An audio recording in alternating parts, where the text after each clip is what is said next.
proud of you. See this? Ash, I truly want to say that I truly appreciate you, you know. And starting my journey, you know, I wouldn't have wished it done with anyone else.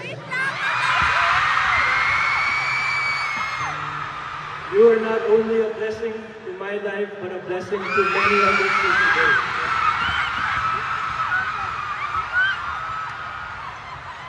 With that being said, thank you.